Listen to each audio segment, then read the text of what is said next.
Esquerda! Direita! Eu sou o Zé do Chapéu. Eu peço seu voto. Meu número é 0000. Eu sou o Zé do Chapéu.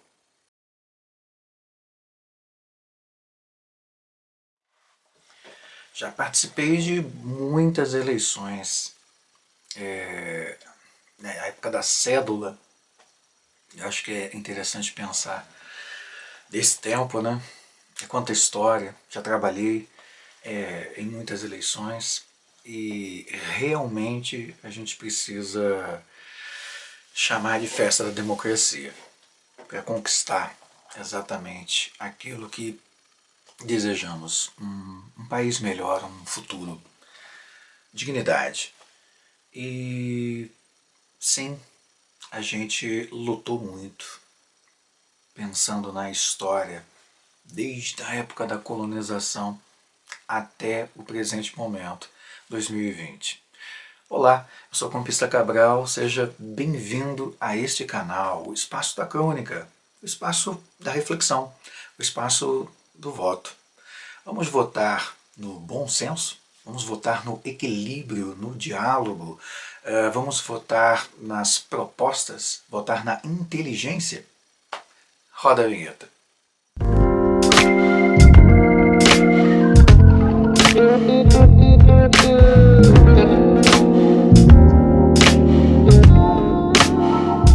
Antes de mais nada, eu gostaria de reforçar aqui, né? Deixa seu like, deixa seu comentário, isso é muito importante para o crescimento do canal, isso é muito importante para esse espaço. Ele está crescendo justamente por conta de você. E eu continuo, mais uma vez, agradecendo a cada um pela força, pelos comentários, pelo like e pelo compartilhamento. Compartilha com um amigo, compartilha, divulga o vídeo com um amigo. Tenho certeza que ele vai gostar. Como eu falei para vocês no começo do vídeo, né, antes da nossa vinheta, eu sou da época da cédula. Puxa vida, Jorge, denunciando a idade. Eu sou da época da cédula.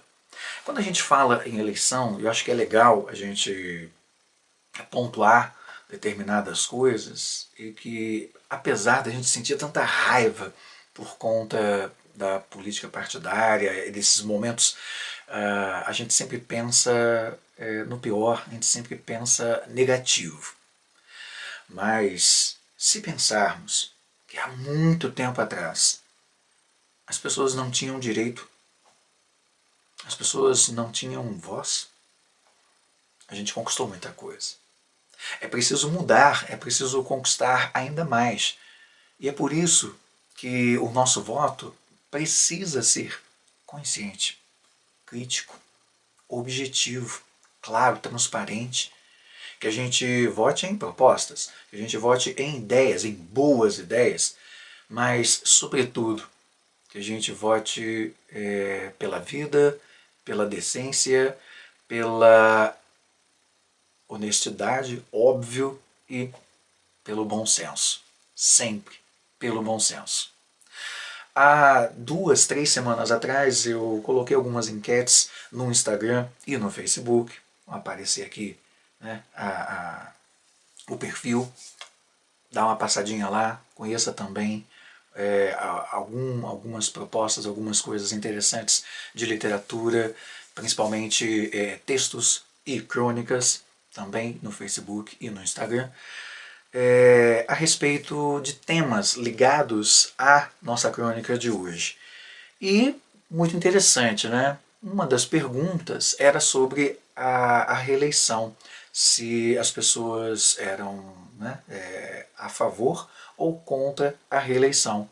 E, tanto no Instagram quanto no Facebook, a maioria disse um sonoro não à reeleição no nosso país.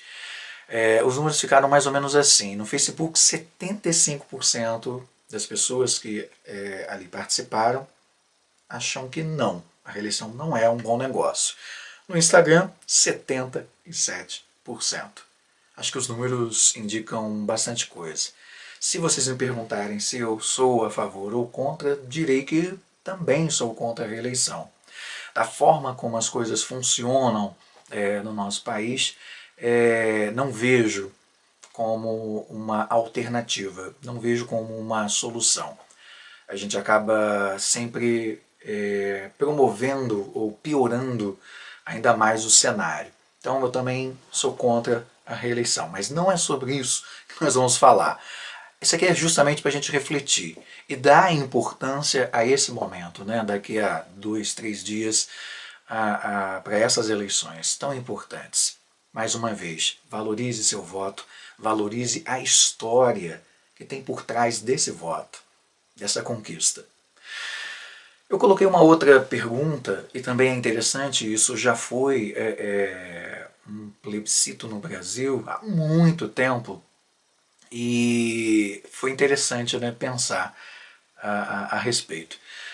A outra enquete colocava os 3 sistemas mais conhecidos, né, do mundo: a monarquia, o presidencialismo e o parlamentarismo.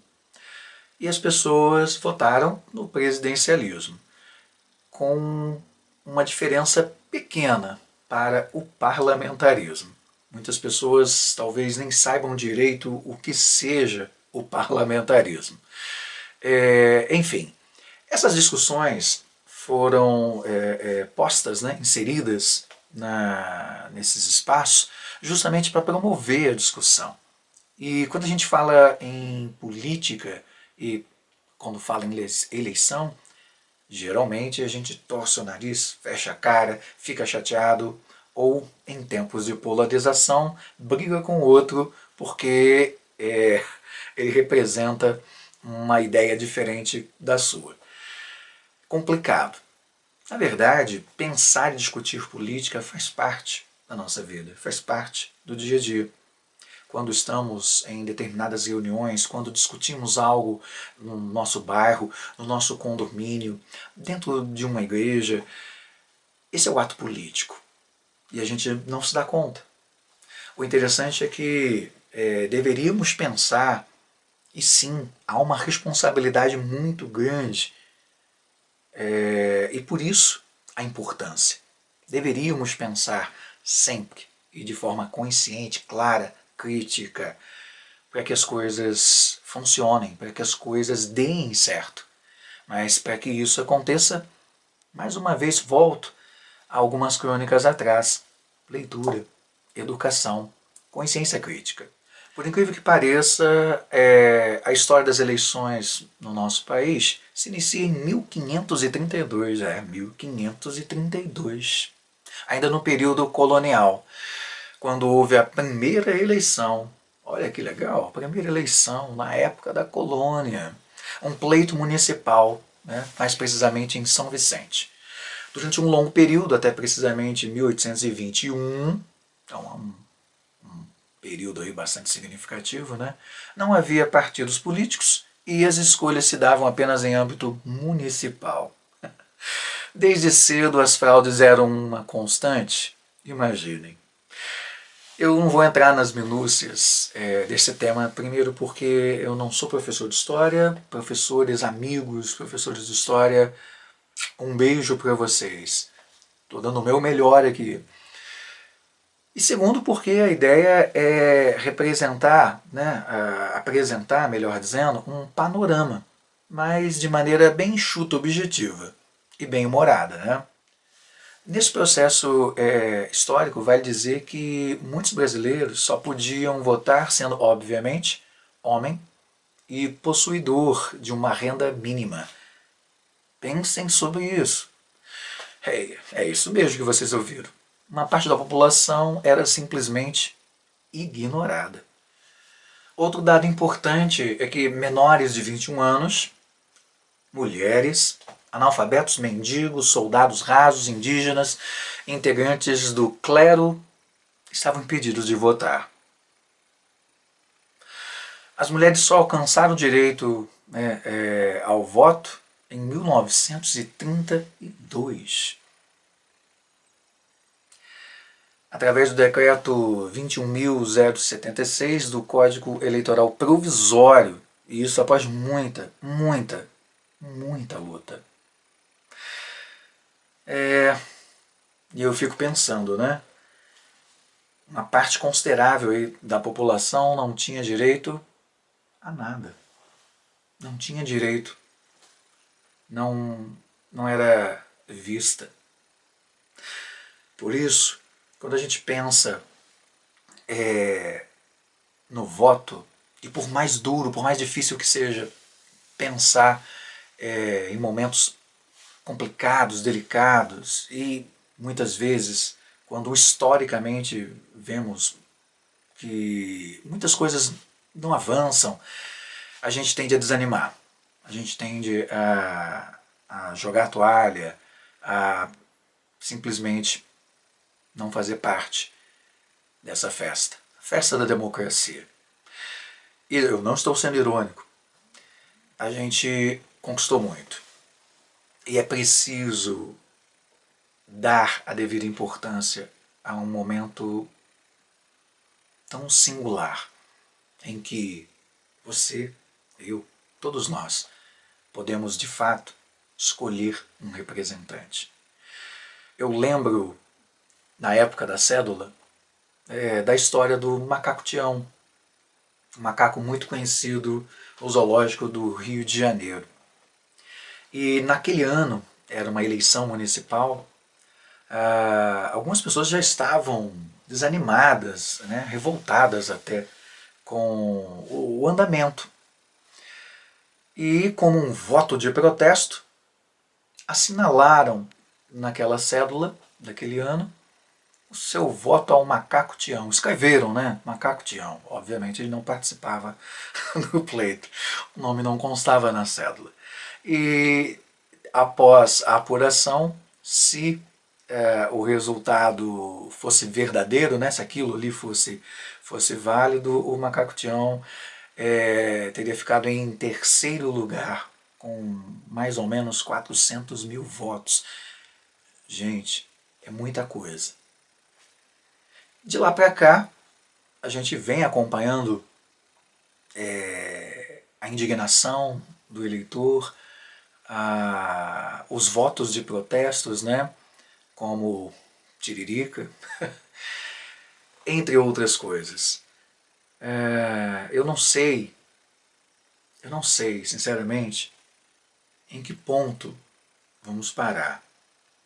Mas acredito e reforço que a ideia da educação e da leitura é que farão sim toda a diferença na qualidade desse voto, na força desse voto.